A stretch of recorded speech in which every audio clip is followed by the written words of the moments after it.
about fears. Let's talk about love.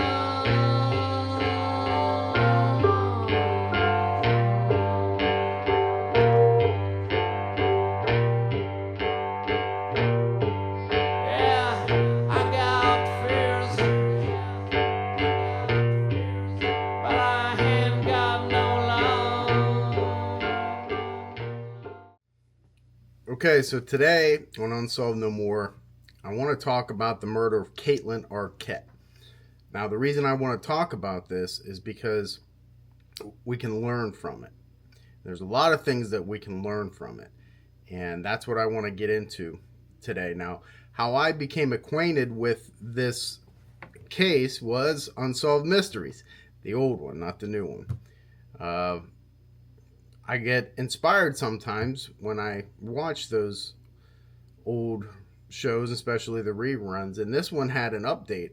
And I always love when there's an update because that means you can learn from it. Okay, when I saw it back in 1986, what did I think? Um, you know, and as I'm watching it today, okay, this is what I think, and then they have an update, and I can compare. I'll be coming out with a book soon. It's about 5 years in the making of Cold Case Handbook. It's about 500 pages of pretty much everything that you can think of, chapter wise, to what goes into cold case investigations and how it can help you. It's very encompassing, but one of those chapters is called Historical Comparisons, where you compare cases. And that's what these updates do. And it allows you to compare what you think you know with one case to another case. And not that the same person may have done it, but just things like she was tied up in a odd manner, let's say right wrist to left foot or something like that, and you're looking at it and you're like, well, why not just right in front like this? Why is that? And then you have an update and you're like, oh, I see that he confessed and said he tied her like that because he worked at as a, I don't know, worked in the rodeo, and that's how they tied bulls or something to that effect. The point being is that you learn from it and you can compare that. So then if that happens in another case, you're not all befuddled. Oh, well, maybe I should look at his previous employment because this case taught me that. So with that said, Kaitlyn Arquette, this was 33 years old. So what, 1988? I'm guessing something around that time frame that Kaitlyn Arquette was murdered. Now, I'm going to see if I can get, it's 1989, and it was in New Mexico, Albuquerque. Kaitlyn was a college student. She had moved in recently with her boyfriend, who was 8 years older than her. I believe he was of Vietnamese descent. And you're saying, well, why does that matter? And I'll get into it. Parents of Kaitlyn didn't believe he was 8 years older. They thought she was only 4, or he was only 4 years older than her. It doesn't really make a difference to me, but they brought that up in the show. Then they brought up that things just, well, they weren't so hunky-dory inside that home, their apartment. They fought a lot, and this and that. She leaves one day to go to a friend's house, and on her way home from the friend's house, she is shot in the face while she's driving. The car goes and runs into a light pole. She's actually shot twice, I believe. So that's the murder scene. That's all you have. A car that's ran off the road into a light pole, and you have 2 shots to the face. So the mom, whose name I guess is or was Lois Duncan, and she went on to write, I know the movie, I Know What You Did Last Summer. But she also wrote about her daughter's case. She was adamant that this all was part of an insurance scam fallout. Apparently, Kaitlyn had taken part with the boyfriend in this multi-million dollar insurance scam where they would rent a car, run it into the back of a cooperating people, meaning they were in on it, and then they would get money and they would split it, so on and so forth. Mom was adamant that this is the case, that the boyfriend had something to do with it. The night of the murder, the police go to Kaitlyn's apartment and they talk to the boyfriend. He's home. There's a note on the table, which police say was not in Kaitlyn's handwriting, saying that she was going out and such. They immediately shifted their focus towards the boyfriend. He immediately went to the hospital and sat by his girlfriend's side, who was in a coma at this point. She wasn't yet deceased. She ends up dying. Suspicion falls on the boyfriend pretty heavily. But police rule him out. Now, he doesn't appear to have an alibi. In fact, when they received Kaitlyn's phone bill, while she's being murdered, or certainly a short time afterwards, there are 2 phone calls placed from the apartment, and they were placed to a person who was involved in this insurance scam. The boyfriend admits, hey, I had 2 friends over, we were hanging out drinking, and they apparently made the phone call. It looks like it's unbeknownst to him. But that gives further credence to Mom's suspicion that it was related to this insurance scam, that they were silencing her. She knew about it and she had to go.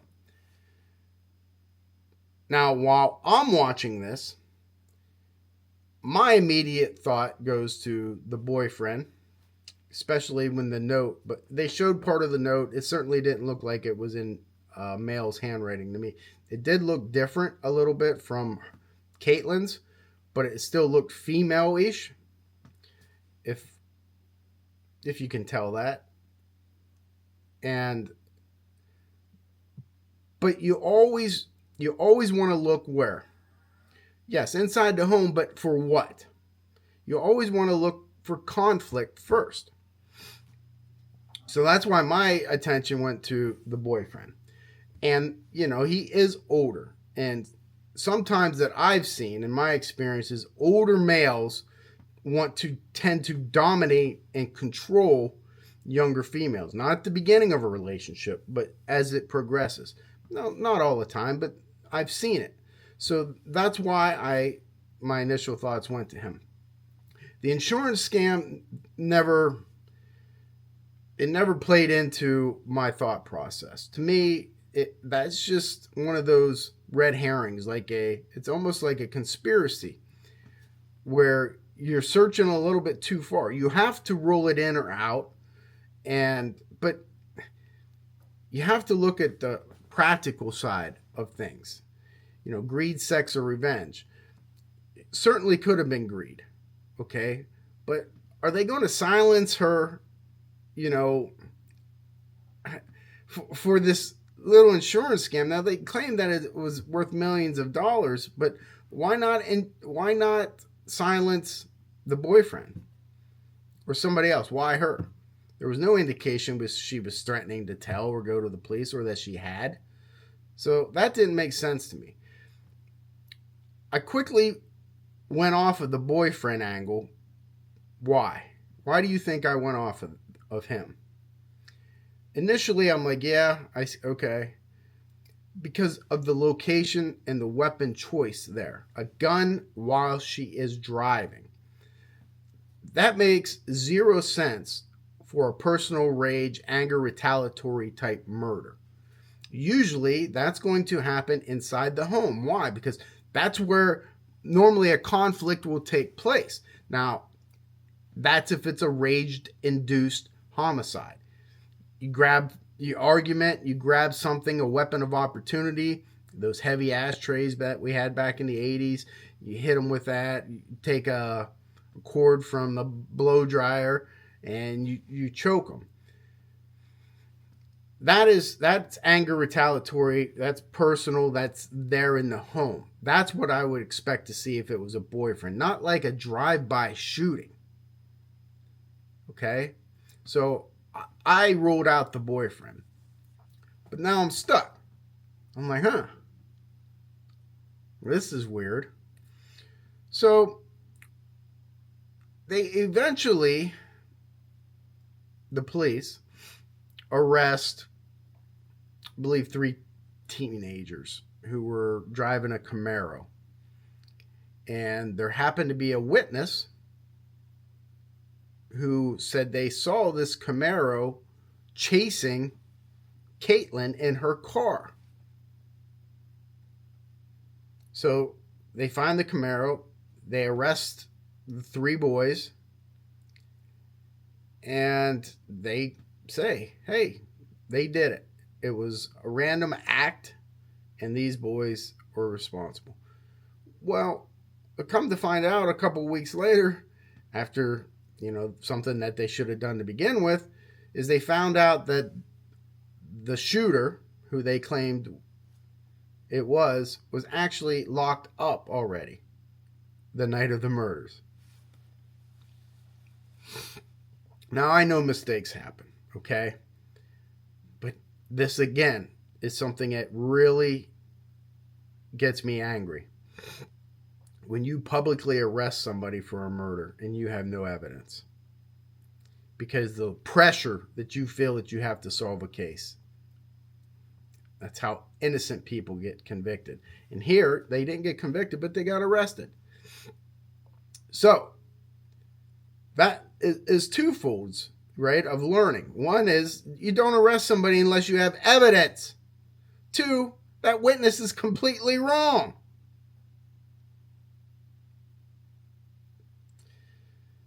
So the case goes cold. Again, this was 1988, 89. In 2024, I want to say, this year. Could have been 2022. Regardless, recently, a man walks into a police station and confesses to the murder. His name is Paul Apodica. He actually says he killed 3 people, and they were all 3 from the area that were unsolved. So here you have a serial killer who is responsible for this. Now, police were adamant back then that they felt, after they got off of the boyfriend train, that it was a random act of violence. And the mom kept coming on the show and saying, nope, it's the insurance scam. I'm 1,000% sure. And she was wrong. And we can learn from that. Just like we can learn from, I go to this Unsolved Mysteries website. And now, as you guys who have watched me long enough know, I'm not a fan of comments. I'm just not. I don't like them. It's just my personal preference. But I'm going to give you some examples of some comments that were left on this Unsolved No More website.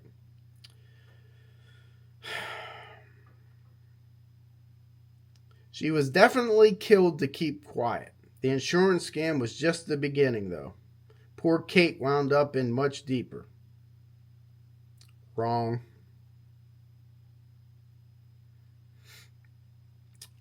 I lived in Albuquerque for over 2 years now, and the police department is rife with corruption and negligence. The boyfriend was obviously guilty.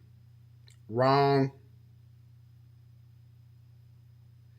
It was the multi-million-dollar insurance scam. Definitely. Wrong. I think it was either the boyfriends or his friends planned this murder for the insurance scam. Without a doubt. Wrong. So, I mean, I could just go on and on. Now, the people that left those comments, you think they really care? But for me, it's you. I don't like stating 100% unless you are 100%. You know, some people, like the people that leave those comments, they have no cares. It's what they believe at the time, and they spout their mouth off. People do it all over, okay? I'm just not a fan of it. So, I've seen too many times where police officials, and I'm not even talking about people that make comments like that. They know for sure. Yeah, you're a great detective. You obviously figured it out, and you were 100% wrong. And not only were you wrong, you got to come out with such bravado and confidence in saying that it was obviously the boyfriend. It was obviously an insurance scam. You were obviously wrong. But when police officials come out and they hold a press conference or something to say, hey, we have solved this case, it was so-and-so, without any evidence. Is it Tim Taylor from the Brittany Drexel case? I wrote about in my new book that I'm going to have out. You know, the FBI agents came out and said it was him, based off of what an informant said that made no sense.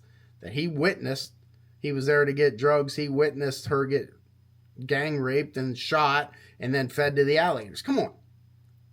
Listen, it doesn't make sense.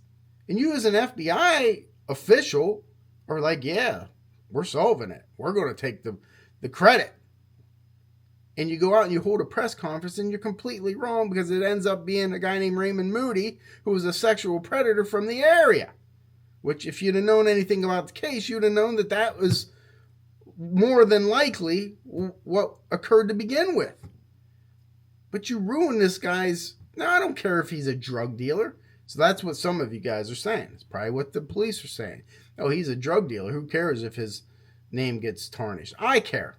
His family cares. He cares. Yeah, maybe he's a drug dealer then, but maybe he turned his life around. It doesn't matter. He's forever linked to the murder of Brittany Drexel because of your stupidity. That's the way it is. Same thing with Richard Jewell, the Atlanta Olympic bomber. The FBI said, oh, it was him. He was just doing his job. Sickening. You never publicly claim that you know who's involved with a murder unless you know 100%. Unless there's evidence to back it up. It doesn't have to be direct evidence. It can be indirect, as long as it's the totality of it. If there's more than one piece. In this case, you have nothing. But it's obviously the boyfriend. Even the mom, as much empathy as I have for her, was completely wrong. And to go on a television show seen by millions and say it was definitely because of the insurance scam, when it wasn't. It was a random act by an individual who had a very deep-seated hatred for women. And he had killed 3 of them. And he shot her. And that was it. And he was actually on scene when police arrived. So that's another lesson learned. When you're first on scene at something like that, take note of everybody that's around. Try to get everybody's names. Because as I always said, for the most part, the offender is listed within the first 50 pages of the police report. And in this case, he would have been. So, lessons learned from this unfortunate tragedy. Never publicly claim that you know somebody. And for me, never read comments. Because they just... Now, I know they're not all like that, but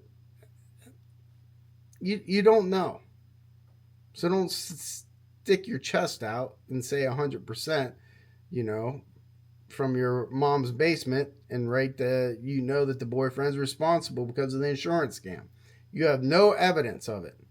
In fact, you're just watching a TV show. You have no idea what the police know. It's a society that we live in, I guess. Anyway, that's it. I haven't released a video in a while. Still doing this TV show for NBC, and we're getting pretty heavily involved in that. So that's going to take up most of my time. I'm going to try to do some videos while we're filming and things of that nature if I can. But if not, whenever I see something like this with a lesson learned, I like to put that out there. So we can always learn. I'm learning every day from something that I see, including this, and I want to pass that on to you. Now, some of you will not heed this warning, this public service announcement. When I say don't publicly accuse people because it ruins their life, it's because if it doesn't affect you, a lot of times people don't care. They don't put themselves in other people's shoes. Just like the Zodiac with Gary Francis Post and all these supposed FBI agents. Now listen, I worked for the FBI for 2 years. I got a tremendous amount of respect for them. But just because you have a title in front of your name, whether it's doctor, whether it's FBI agent, doesn't mean you know everything. And Gary Francis Post had all these FBI agents from the case breakers supposedly all agree that he was a Zodiac. Most asinine thing I've ever seen in my life. It makes you almost want to lose respect for the entity. But you can't, because it's not the whole entity. It's not the whole FBI. It's a group of them. And they're allowed to have their opinions. But again, you publicly put it out there with zero evidence. You have some circumstantial evidence that you think fits, but that circumstantial evidence fits about 1,000 other suspects.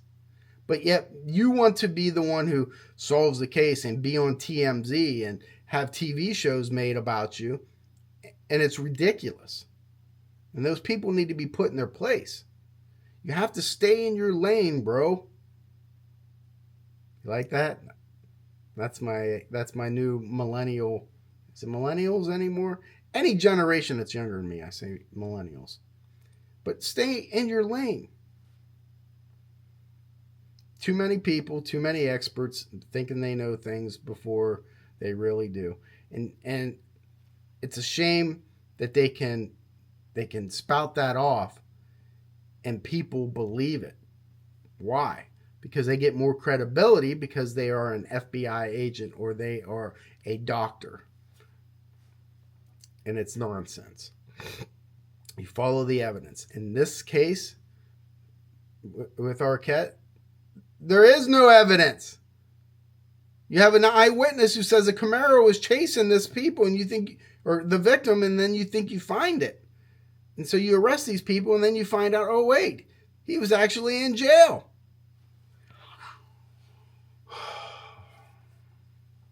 My new book, Echoes of Evil, Unmasking the Minds of Infamous Killers. What would I do if I had the opportunity to go back and interview infamous killers, people who have killed? What if I was able to observe them without them knowing? People like Jeffrey Dahmer, Ted Bundy, John Wayne Gacy, or even earlier than that, Billy the Kid. Right? Seth Bullock. People don't know. Wyatt Earp. These people have killed. So I want to talk to them. Hey, what's it like to murder? What is your pre and post offense behaviors? What did you do? What were you thinking? How does it affect you? Do you have remorse? Do you have regret? And I'm able to do that in this book. Okay? Bonnie and Clyde, John Dillinger. The Mafia with Al Capone, Roy DeMeo, Anthony Spilaccio. Talk to Wyatt Earp and Doc Holliday. Timothy McVeigh. Okay? The ideologies of some people and why they they decide to kill Richard Ramirez, the Night Stalker, Charles Manson, who may or may not have actually killed anybody, Richard Speck, who killed 8 nurses, all in one night. I took nonfiction, blended it in with fiction, and came up with Echoes of Evil. Order the book, 400 and some odd pages. You will not be disappointed if you like true crime and maybe a little bit of fiction weaved in. Thanks for watching. Ames out. Anyways, that's it for this edition of Unsolved No More. I hope you learned something from it, take something from it, even if it's just a little piece, and apply it when you do your investigations. That's all I ask. Thanks for watching. Main's out. I got fears.